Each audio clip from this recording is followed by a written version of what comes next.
ইম্পোর্টের পালা। এখান থেকে আই এগ্রি ক্লিক করলাম, নিচে যে ইম্পোর্ট এক্সটেনশন এটা ক্লিক করব।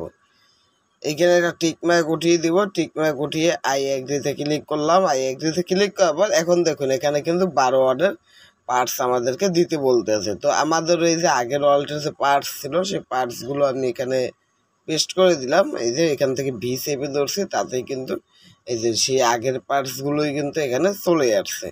এখানে ওই পার্টসগুলো দিয়ে দিলাম। এখন এখান থেকে কনফার্ম রিকভারে ক্লিক করলে দেখবেন আগের অ্যাকাউন্ট আমার ফেরত চলে আসবে। এখানে আপনার নতুন আবার একটা পাসওয়ার্ড দিতে পারেন, বা ওই আগে আপনার যে পাসওয়ার্ড ছিল ওই একই পাসওয়ার্ড এখানে আবার দিয়ে এখানে আবার পাসওয়ার্ড দিয়ে এখানে টিকমার্ক দিয়ে ইম্পোর্ট মাই ওয়ালেট এটা ক্লিক করলে আগের অ্যাকাউন্ট চলে আসবে। পাসওয়ার্ড দিয়ে দিয়েছি, এখানে টিকমার্ক উঠিয়ে দিলাম।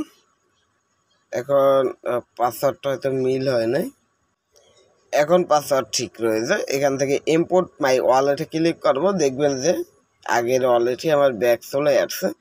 এখন আপনারা চাইলে ভিডিওটা একটু টেনে পিছনের দিকে নিয়ে গিয়ে আপনারা চেক করে দেখে নিতে পারেন যে আমার আগের অ্যাড্রেসের সাথে এখন যে এখানে অ্যাড্রেসটা রয়েছে এই অ্যাড্রেসটা সম্পূর্ণরূপে মিল রয়েছে কি নেই।